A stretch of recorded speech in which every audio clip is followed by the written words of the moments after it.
Muy bienvenidos a Comunidad en Estudio. Estamos felices de poder regresar, estar con ustedes, poder realizar este diálogo, esta conversación. Estamos aquí con mis queridos pastores y amigos, Pastor Cristian, Pastor Jafet. ¿Cómo estás? ¿Cómo estás, Cristian? ¿Cómo estás, Dani? ¿Cómo estás, Jafet? Siempre una alegría estar con ustedes como amigos y también con toda la audiencia también que mira este programa, ¿no? Sí, las personas que estuvieron preguntándose por qué no le enviamos el podcast de la semana pasada, perdonen los retos que tuvimos ahí la semana pasada, que no pudimos enviarle el podcast, pero ya estamos de regreso y gracias por su fidelidad, por sintonizarse con nosotros cada semana. Les animamos a que por favor compartan este contenido con sus amigos y familiares para que más personas sigan recibiendo bendición. Así es, y bueno, yo feliz también de poder estar aquí compartiendo también con ustedes, recordándoles que estamos estudiando la guía de estudio de la Biblia basada en el libro El Gran Conflicto, ¿no? Si tú quieres ahondar más en lo que estamos ahora, damos unas pinceladas, aplicaciones, pero si tú quieres profundizar más en todo esto, incluso puedes escribirnos, si eres aquí de la localidad, te podemos hacer llegar una copia física del Gran Conflicto, este libro espectacular que tú puedes también leer. Tenemos bastante material aquí, entonces si quieres, si te interesa recibir una copia gratis, bueno, escríbenos y vamos a poder hacértela llegar aquí en la zona, ¿no? Si eres ya de muy lejos quizás sea difícil, pero sin lugar a dudas ahí puedes profundizar más en lo que estamos estudiando. Hoy vamos a estar estudiando... ¿En español o en inglés? ¿No? También tenemos de los dos idiomas, así que ahí pueden tener esa posibilidad. Queridos, tenemos hoy un tema que es muy interesante. Vamos a estar hablando de algunas profecías.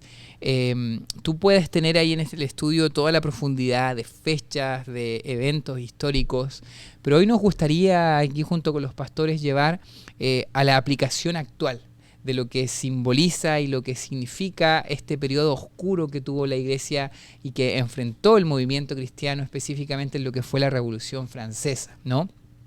Hay un versículo que es el principal, que hoy va a estar ahí en el centro de lo que vamos a estar hablando, que dice así, en Isaías 48. Dice, la hierba se seca, la flor se cae, pero la palabra de nuestro Dios permanece para siempre. ¿Qué piensas tú, Cristian, de esta declaración? Es un versículo tremendamente poderoso que nos habla el profeta Isaías de la validez que tiene la palabra de Dios atemporal. Tendríamos que decir, ¿no? Cuando nosotros pensamos en la Escritura, en los primeros libros de la Escritura, se presume que puede ser el libro de Job, el primer libro escrito unos 3.500 años atrás, o sea, alrededor del 1500 antes de Cristo. Y el último libro escrito alrededor del año 100, o sea, hay un periodo de más de 1500 años de periodo de la Escritura. Y a pesar del tiempo, de 3.500 años atrás, la Biblia sigue teniendo razón o validez hoy en el tiempo que vivimos, ¿no? Y eso lo sigue haciendo un libro actual porque nace de la mente y el corazón de Dios. Si nosotros leyéramos hoy un libro común, un libro secular de 3.500 años, es como que muchas cosas no tendrían sentido, pero cuando esto nos habla de profecías, de anuncios que Dios iba haciendo, de historias, y que todo está interconectado, no hay historias estancos, o sea, separadas unas de otras, es decir, esta historia por un lado, esta historia por otro, no, todo tiene un hilo conductor. Y eso es lo más atrayente de la palabra de Dios. Por eso cuando el profeta dice, el tiempo puede pasar, ¿sí? La hierba se puede secar, la flor se puede caer, pero la palabra de Dios es atemporal y permanece para siempre, ¿no? Claro. Y la palabra de Dios es eterna. Si bien nosotros pensamos en la escritura propiamente que tiene un tiempo, como decía, desde el 1500 hasta el 100 después de Cristo, pero hay una palabra antes de esa y una palabra después de esa, que es la palabra de Dios, y la palabra de Dios es como Dios mismo es eterno también. La escritura tiene un tiempo, ¿no? Claro. Pero la palabra de Dios es eterna también junto con Él, ¿no? Tremendo. Oye, ¿sí? Una de las estrategias más eficaces que ha utilizado el enemigo para destruir y dividir a su iglesia es atacar la palabra de Dios. Si tú te das cuenta, el pueblo de Israel, al llegar luego del segundo templo y entrar en el periodo donde está bajo el dominio de Roma, te das cuenta que en ese tiempo el pueblo ya no tenía las escrituras en los idiomas originales, sino que comenzó a recibir interpretaciones de la Biblia, a recibir traducciones de la Biblia, traducciones al griego, donde salió la Septuaginta y todas esas cosas. Y por esa razón ellos tuvieron que empezar a escribir interpretaciones de la Biblia, interpretaciones como la Mishnah o el Talmud y todas estas cosas. Y te das cuenta que cuando llega Cristo, ya el pueblo no tenía un entendimiento claro de las escrituras, y por esa razón cuando reciben y cuando Jesús llega, en vez de ellos recibir la palabra de Dios hecha carne, les rechazaron porque habían dejado las escrituras de lado. Correcto. Luego de eso te das cuenta que viene la interpretación alegórica de el concepto de la filosofía. Luego de esto viene el rechazo de la Biblia o el esconder la Biblia. La gente ya no puede tener la Biblia en su propio idioma, sino que se lee un idioma extraño. Y te das cuenta que a través del tiempo, de toda la historia, Satanás ha intentado atacar las escrituras, porque él sabe que cuando el pueblo de Dios abre la Biblia, estudia la Biblia, entiende de la Biblia, recibimos claridad, recibimos entendimiento y recibimos poder. Yo siempre digo que Satanás no quiere que nosotros leamos la Biblia y tampoco quiere que entendamos la Biblia.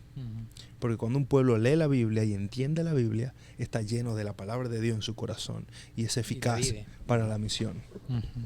Y comienza a vivirla. Comienza a vivirla. O sea, y vivirla ya es el mayor riesgo para el enemigo, ¿no? Vivir la palabra, ¿no? Cuando no vivimos la palabra, es porque no estamos leyendo la palabra. Correcto. No estamos escudriñando la palabra. Simplemente no estamos haciendo vocero de las ideas de otra persona. Entonces hay mucha gente que se hace vocero de la idea de otra persona. Y yo no estoy en contra de que escuchemos sermones, de que miremos lo que otras personas opinan, pero yo creo que no hay nada mejor que vayamos a la fuente original de la Biblia y permitamos que el Espíritu Santo impregne en nuestro corazón la palabra de Dios. Personal. De manera personal. Relación personal. Sí. Un escudriñar, ¿no?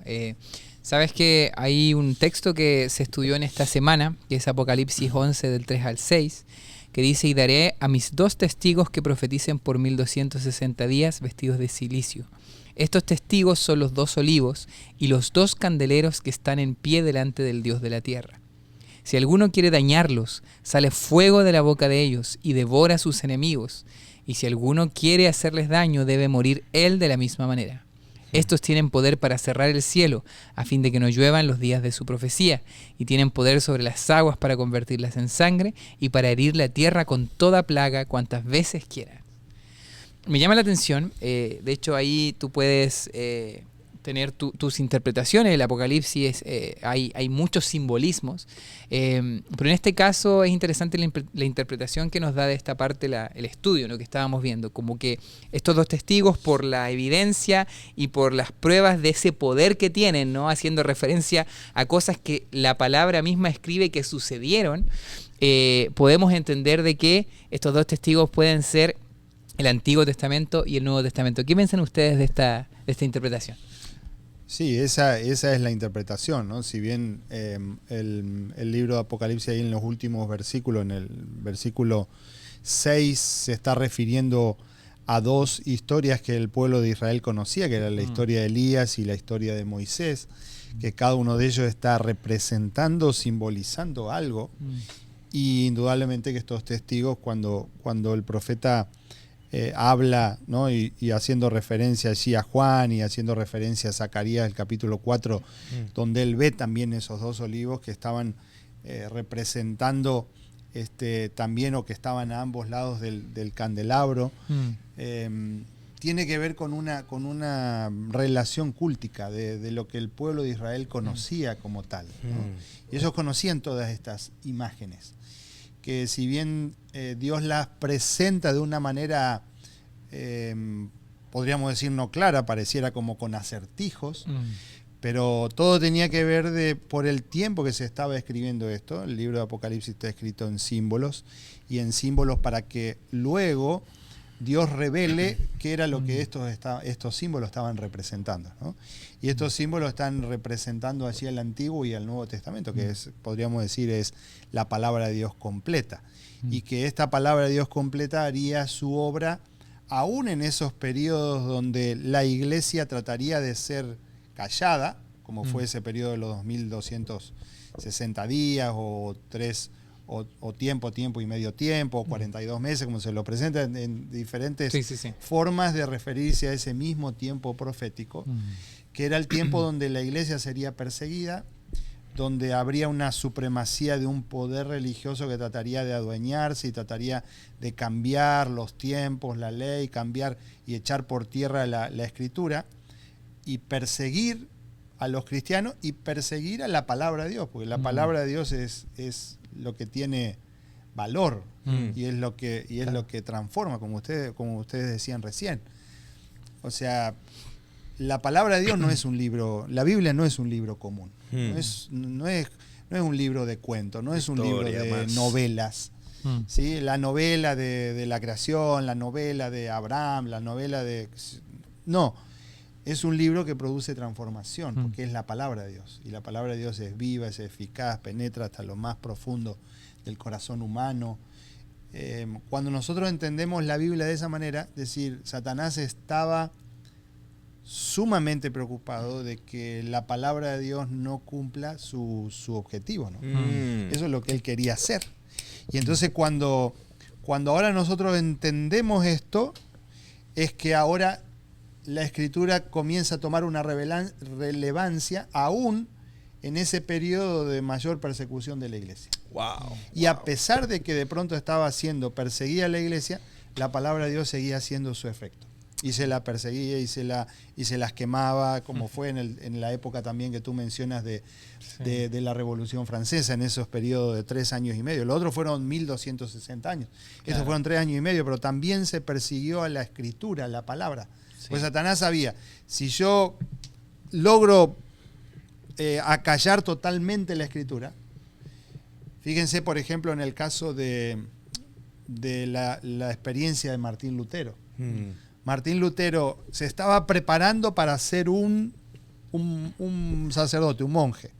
¿Sí? Y sin embargo él tenía que ir a la biblioteca, a la Biblia, para leer la Biblia, una Biblia que estaba encadenada en la biblioteca. Y él, tirado ahí en el piso, leía la Escritura. Y a mí me encanta leer de Elena de White cuando ella describe eso, ¿no? Porque dice él con manos temblorosas, dice Elena de White, Martín Lutero descubría las verdades de la Biblia de un Salvador, ¿sí?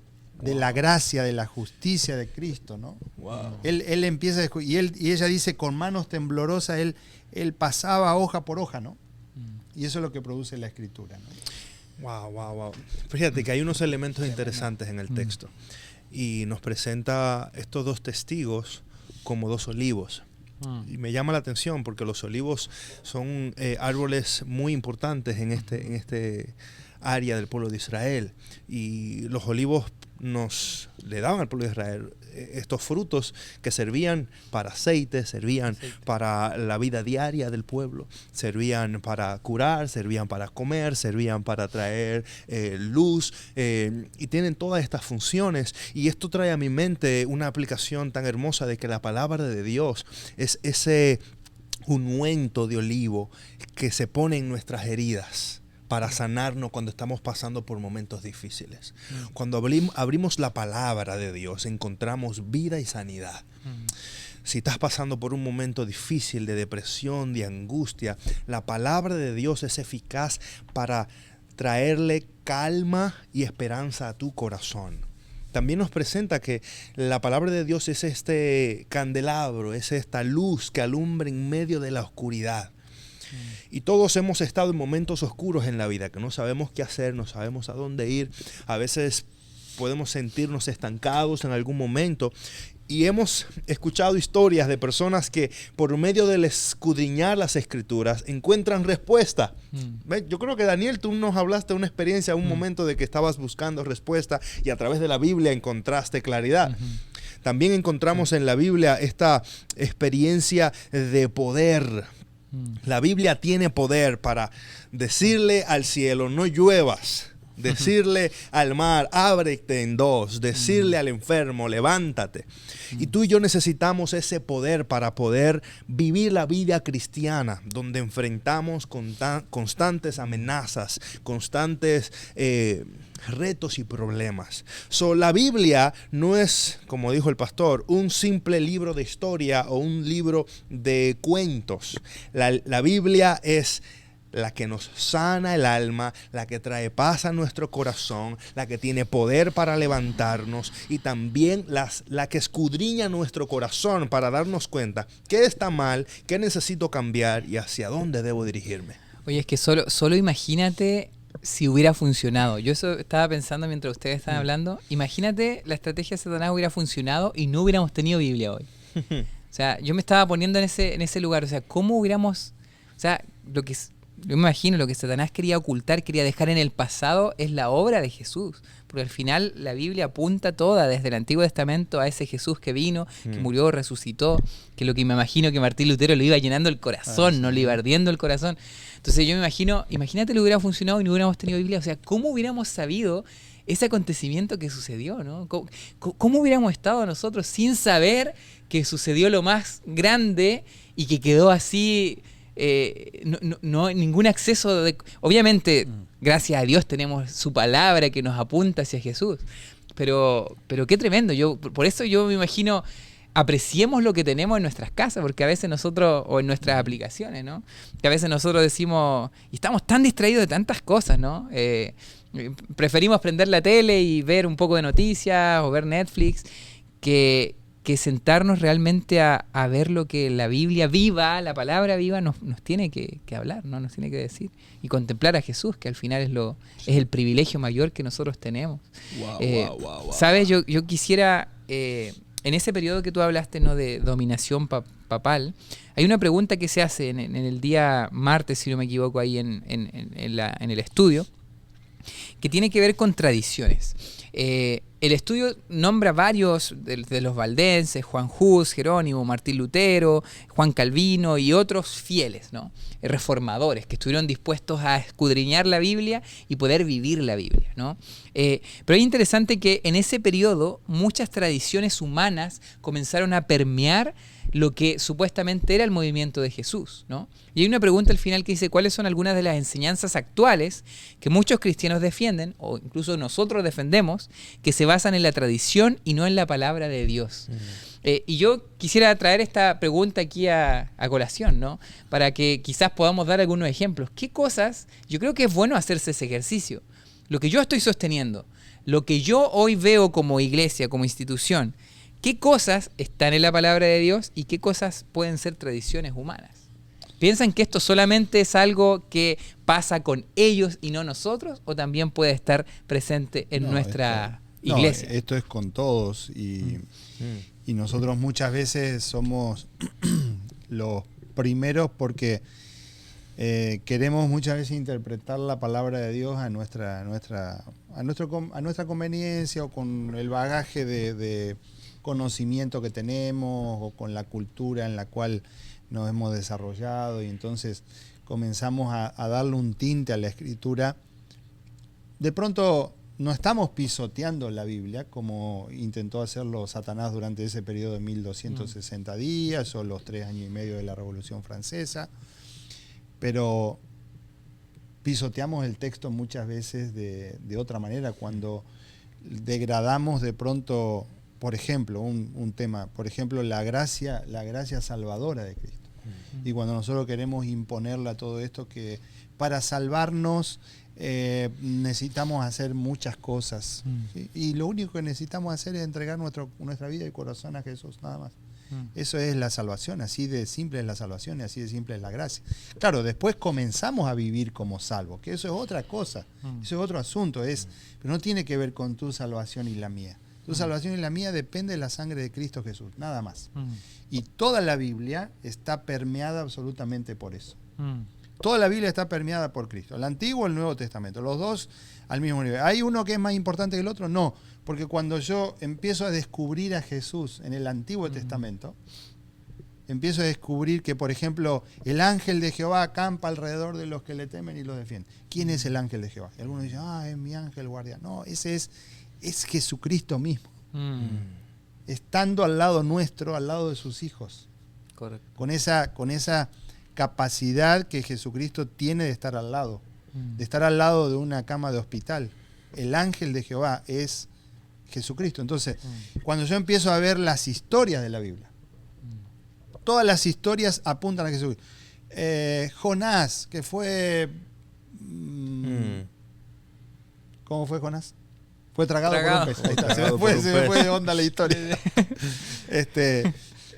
Jonás. Mató a un gigante. Sí, no, mezclado. Con una onda. Abrió el mar rojo.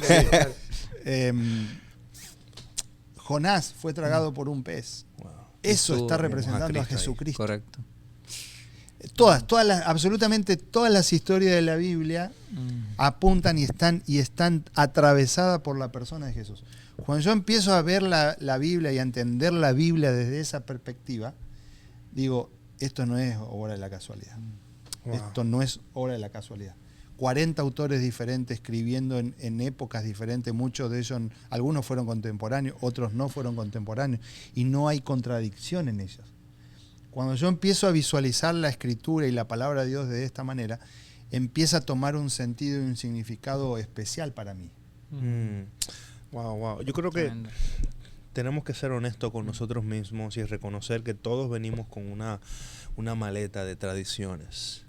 Y cuando nos acercamos a la Biblia, por más que no queramos, nos acercamos con nuestros preconceptos, con nuestras cosmovisiones y nuestras ideas. Entonces, ese es el primer paso que necesitamos entender para poder ser transformados por la Biblia y por la palabra de Dios. Entender que yo tengo preconceptos, tengo tradiciones, tengo cosmovisiones que me han formado mi manera de pensar, y muchas veces esas cosmovisiones y esas ideas me impiden entender la Biblia de manera completa. Entonces, el primer paso es ser humilde al reconocer que hay cosas en mi maleta que necesito cambiar por las verdades bíblicas.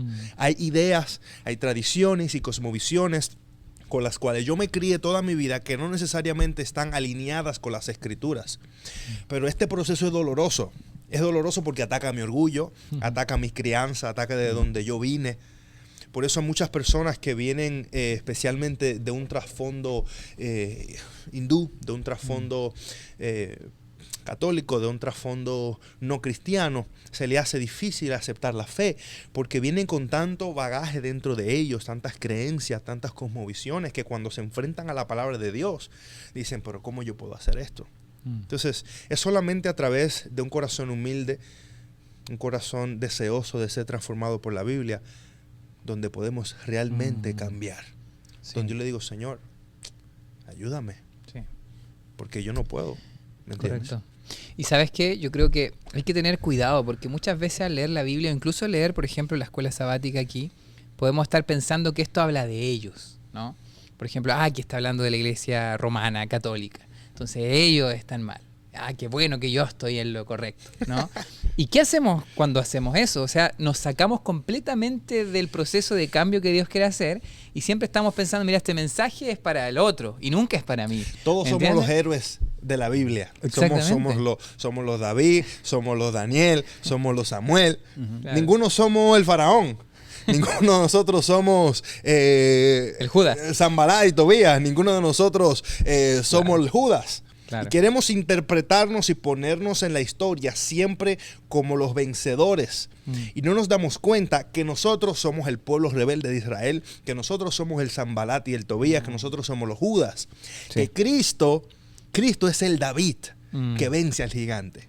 Correcto. Cristo es el verdadero profeta que nos trae el mensaje. Cristo es el Moisés que sube al monte y tiene esa relación. Cristo es nuestro verdadero Elías, nuestro verdadero Juan. Y en Cristo encontramos, como dijo el pastor, Cristo es la razón y los lentes por la cual nosotros debemos entender la Biblia. Y cuando entendemos eso y nos vemos a nosotros como lo que necesitamos de la gracia y la restauración, entonces podemos ir donde Cristo y decir, Señor, Vence mis gigantes. Ujú. Abre mi mar rojo. Mm. Predica mi corazón. ¿Entiendes? Eso es tremendo, ¿ah? De hecho, eso revolucionó mi manera de leer la Biblia. O sea, es lo que tú acabas de decir ya no es que leo la historia de David y digo, oh, yo puedo vencer cualquier gigante, ¿no? O leo la historia de Abraham que dejó su tierra y digo, bueno, yo también tengo que emprender algo nuevo.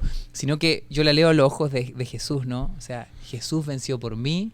Él es, como tú dijiste, ¿no?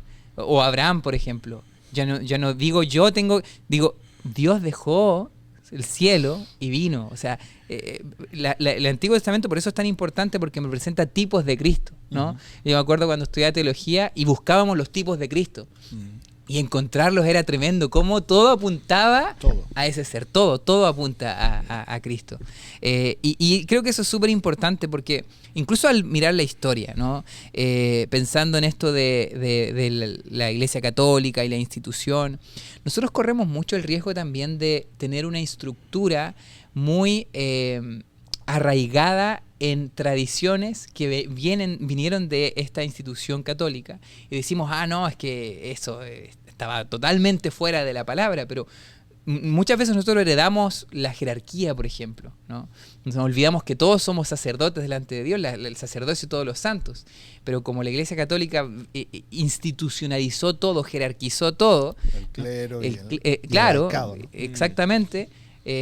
Y eso también puede estar presente en nuestras estructuras, en nuestra manera de ver a Dios también. Así que tenemos que tener mucho cuidado con esto, ¿no? De pensar de que cuando yo estudio, el mensaje es para cualquier otra religión incluso, menos la mía y menos yo, ¿no? Y por esa razón se nos hace tan fácil irnos a los extremos, brother.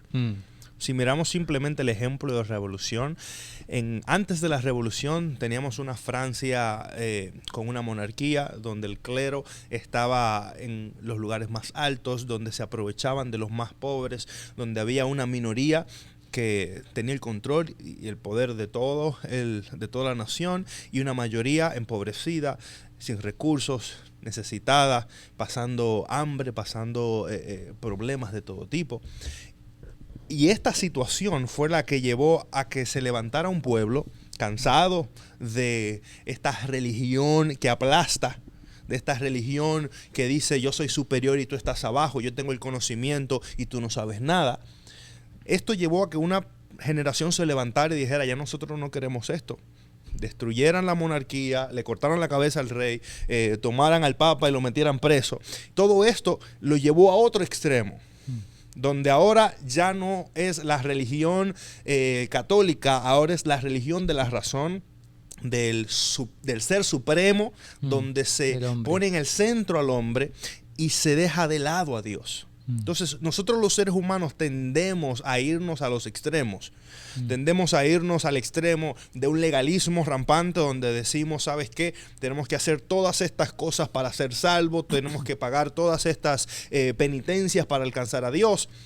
Pero nos vamos al otro extremo donde decimos no necesitamos a Dios, donde nos vamos a un liberalismo extremo donde decimos que la gracia es tan grande, es tan buena que ahora podemos hacer lo que nos dé la gana. Y no nos damos cuenta que podemos caer fácilmente en el peligro de los extremos. Y como hablamos la última vez, y no nos damos cuenta que necesitamos vivir en esa tensión de la ley de Dios y la gracia, en esa tensión de la palabra de Dios, donde tenemos que leerla todos los días y también vivir en obediencia. Y nos damos cuenta que en ese momento de la reforma, los extremos nos llevaron o a un legalismo rampante donde la religión era el centro, o a una revolución donde Dios no estaba presente, donde el hombre es el centro. Y nos damos cuenta que tanto un extremo como el otro no nos llevan a Dios. Sí, correcto. Nos apartan de Él. Correcto. Pastor Cristian, ¿qué piensas tú ahí de este tiempo, ¿no? Estudiamos un poco de la profecía que duró un tiempo más breve, ¿no? de este ateísmo, y cómo eso afectó también a la religión, ¿no? Cómo el rechazo absoluto y el ateísmo. ¿Qué piensas tú que es más riesgoso ese tiempo o el tiempo en donde la Iglesia Católica estaba ahí? Porque Si nosotros nos pensamos, hubieron cosas buenas de la Revolución Francesa. Por ejemplo, separó Estado con el Estado laico, ¿no? Antes se estaba viviendo ya en un Estado religioso, ¿no? Donde incluso el Papa tenía más poder que el mismo rey. Entonces, ¿qué podemos sacar de ese tiempo y cómo poder aplicarlo a hoy? No, ahí obviamente que uno puede identificar cosas muy buenas, revoluciones industriales, avances, pero indudablemente que el diablo utilizó estas cosas para que haya un retroceso en la moral, por ejemplo, ¿no? Cosas que se empezaron a aceptar a partir de ahí, el pisotear la escritura, el hecho de darle más importancia a la razón como tal. Todas esas cosas fueron haciendo que aparentemente el pensamiento, digamos, uno podría decir, la humanidad comenzó a tener un pensamiento más abierto, pero esto hizo que aquellos principios que estaban en la escritura sean vistos como algo arcaico, ¿no? Que no tiene valor, y entonces se comenzó allí un periodo de ateísmo, ¿no? Y que es lo que ha traído consecuencia en el pensamiento en muchos grandes pensadores del siglo XX, ¿no? Y siglo XXI obviamente también. Entonces es nosotros el hecho de ser embajadores de la Escritura y levantar nuevamente la Escritura. Esa es la función para la cual el Señor nos ha llamado como cristianos. Ser estudiosos de la palabra de Dios, permitir que la palabra de Dios haga su obra de transformación en nuestra vida, porque es el poder que tiene. Dios dijo y las cosas fueron hechas. No es por eso decíamos, no es cualquier libro. En el Génesis dice, Dios dijo y las cosas fueron hechas. Ese es el poder de la palabra.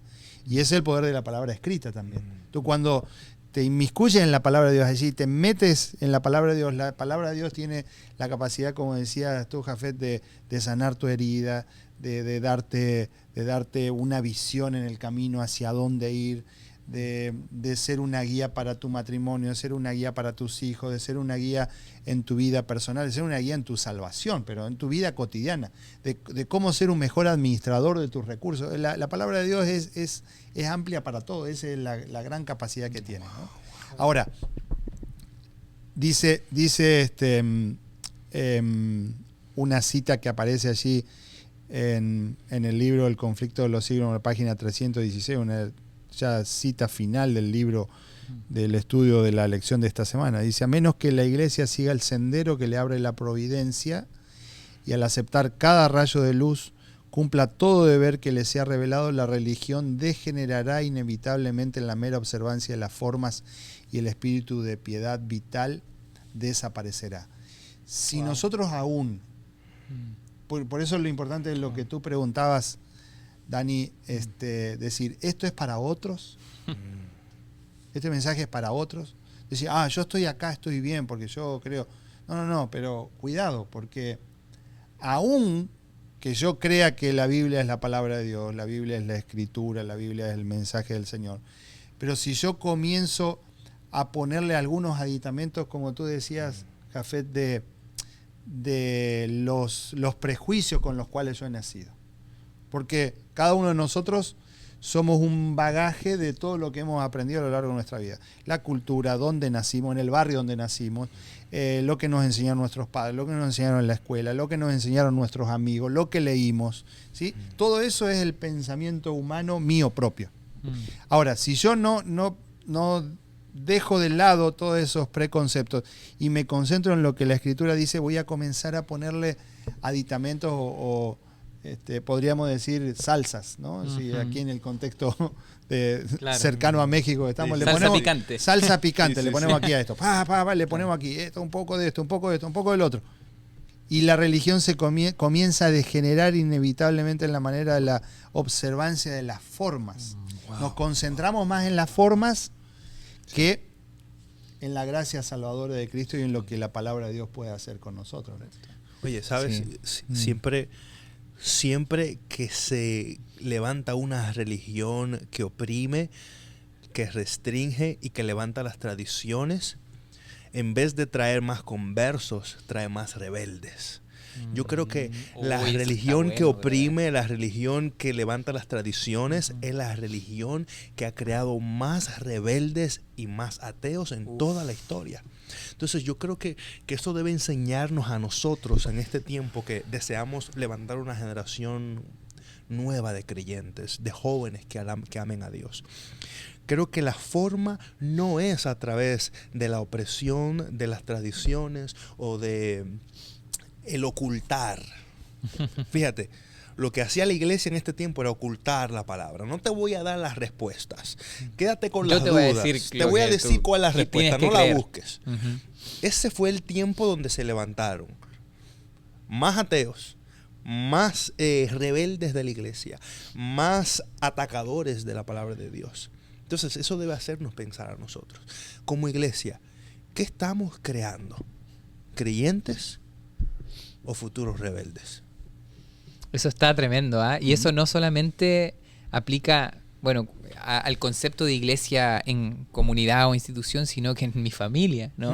O sea, ¿cómo estás criando a tus hijos, ¿no? ¿Será que estás buscando la fuerza para llegar a tus objetivos?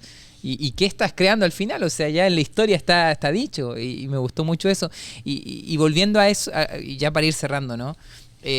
Por un lado tienes la iglesia católica institucional, jerárquica, opresora, que ocasionó muchas muertes también. Y por otro lado tienes el movimiento en rechazo que fue el cimiento de nuestra sociedad moderna, ¿no? La Revolución Francesa. Y que lo hablamos en lo previo aquí. ¿Cuál fue el resultado de eso? Bueno, imagínate, la gente comenzó a avanzar, se comenzaron a hacer descubrimientos y todo, estamos progresando como seres humanos y vinieron 2 guerras, ¿no?